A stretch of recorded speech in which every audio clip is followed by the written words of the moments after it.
Welcome to Retro Trends and Fashions. I am Amy. I will be exploring the most interesting trends retro fashion has to offer, past and present, analysing how it has not only influenced the present, but in some cases created a sought-after collector's item, as well as many recognised greats.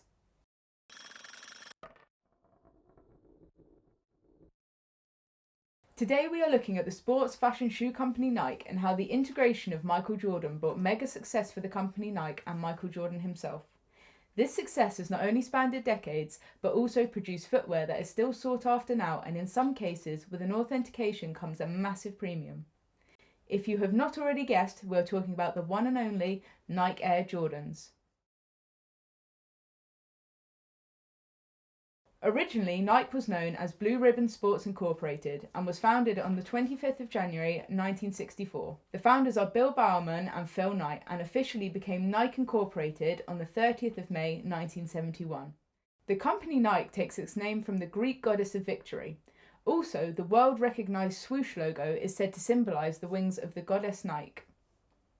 Michael Jordan, the basketball genius who fulfilled the success behind the brand Nike Air Jordan sneaker training shoes, which could be argued to be the most effective athlete endorsement ever.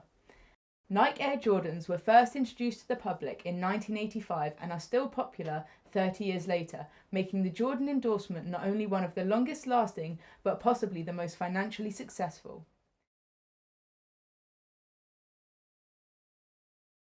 Okay, so Nike was an established brand from way back before the Jordan introductions, but this was different.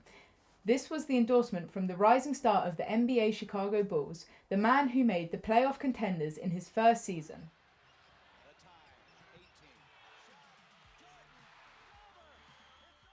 Also, thanks to the hard work from the civil rights activists from the 1960s, this was possibly the beginning of the change regarding social attitudes and human rights towards the black community, which Nike Air Jordan's introduction and subsequent success very much highlighted.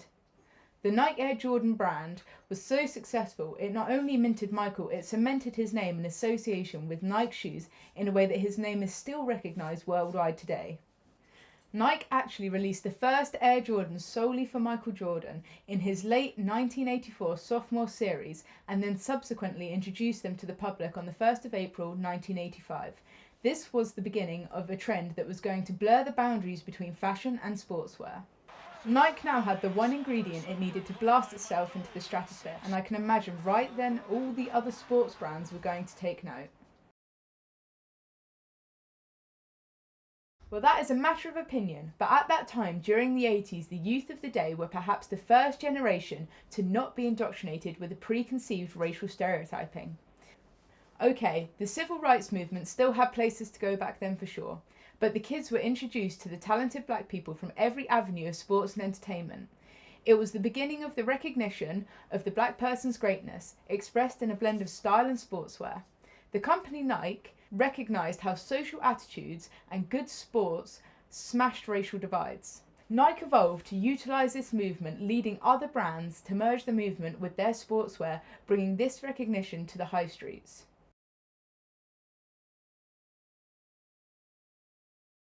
While the design, the colour and association with the best basketball athlete of our days would be a large part of the draw, but Nike could not make a successful product just on the back of an endorsement. I think at that time in history, where it was difficult not to see how the ethnic groups represented such a winning element in most sports, Nike perhaps foresaw the design, flair and panache that the modern day would recognise as black influence, along with the recognition of the sporting greats, would blur the archaic idea of race divide. This new influence brought a different angle to the function and form, because from then on it was all about finding the best form for the function required, but with the importance of aesthetic in mind. Nike took this to the next level by mixing the best function via engineered perfection with a standout style that only Michael had. They did not look like the usual basketball shoes. In fact, they looked too good to be just a sports shoe. And from then on, not only your sports hero had these shoes, but all your everyday celebrities were utilising this style trend within their own fashion interpretations, mixing various clothing fashion styles with their sneakers. This was epic for Nike and forged a whole new avenue for all sports shoe brands. This was easy to understand when you look at the sneaker design before the beginning of the Jordan era. We had the generic sports shoe, or what we will call tennis shoes in the UK. No one can critique what these shoes did for the sporting community, but let's face it, they lacked a certain flair and panache and definitely wouldn't be making their way into the high street fashion line anytime soon. Then, along came Michael Jordan, a new era where the design process meant it was now more technically developed for the individual sport, and in the case of the Jordan's prototype was specifically designed for Michael Jordan himself, personalising the new design and development method to him before they had even marketed it to the public. I can only imagine the hype behind the shoe when Jordan first wore them on the basketball court. The design association to Michael Jordan went beyond just looking good though. The engineered to sporting perfection brought obvious attributes to the shoe, but in many ways the style and panache brought a bit of Jordan's brilliance to the individual wearing them. Add this to the look good feel good factor multiplied by the influence and aspirations, this was a new kind of new. Michael debuted these prototype sneakers during the playoff mid-1984, where some would say, thanks to him the Chicago Bulls made massive leaps within the NBA league. Thanks to this team advancement within the league, Michael Jordan's popularity and public image was growing massively, and whilst this was happening, he was in a pair of Nike's new Jordan Hybrid sneakers. This was like a fashion bomb going off, and all the other market leaders such as Adidas and Fila were not even close to being ready for this renaissance of the sneaker. It is said that the Chicago City fashion influence was second to none, with the Adidas brand being the most popular sneaker until the first Air Jordans changed everything. Well, it's a selection of specific ingredients that until now no sports shoe brand had realised. Breathtaking action on the basketball court, technically developed hybrid design along with just the right combination of performance and aesthetics that had never been considered before, which was enhanced by the Chicago colours black and red, and then popularised by Jordan himself, one of the greatest basketball geniuses. The Nike sneaker was reborn with style and panache that now removed the boundaries between sports and casual and subsequently birthed a new era of fashion interpretation. It was like Nike was now the missing piece that transcended sports and casual black and white. This fast-moving fashion machine means that fashion clothing becomes antique or classic way faster than other items we buy as possessions. Aesthetics comes into the retrospective attractiveness for sure, and the design, style and colour all plays a part in the popularity. Obviously, the fact the most classic pairs of Nikes sold would have been recycled into something very different by now, or God forbid, had been decomposed in a landfill decades back, making these popular shoes few and far between, and hence for that person who magically managed to keep them in perfect condition worth a bomb.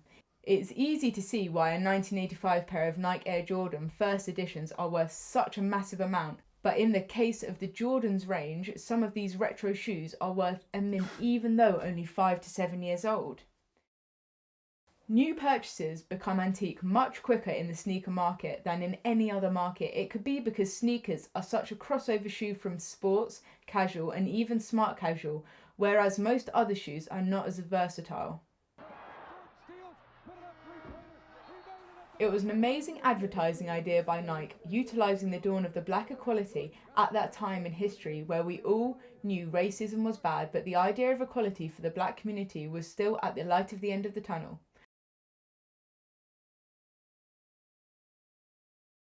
Well, no one can argue it is all about making money, but it was still a massive financial gamble, and for Nike, I truly believe a real clever way to highlight support towards equality, inclusivity and acceptance. Nike, in a way, helped highlight how fringe and ethnic cultures actually influence us all in not only sports but in also entertainment, fashion and style.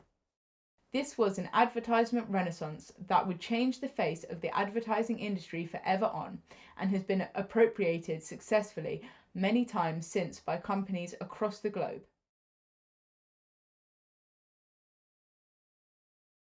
For Nike, the answer is pretty straightforward. They keep producing great sports shoes that not only give you arguably the best performance, but also with the best form and style. What people might forget to realise from this Nike Air Jordan phenomena, it started nearly 30 years ago and is still winning now. But moreover, those first Jordans my dad owned back when he was my age would be worth a mint now. Imagine what a first gen iMac, iPod, iPhone or iPad is worth in the future. We all kind of already know, it's a load. It's obvious that the success of the Jordan brand is equally part of the Nike quality and comfort for being second to few, but also thanks to the way Michael moves around the basketball court, or perhaps fly is a better word. This guy has built his body up and added great strength. Michael Jordan with 22 points.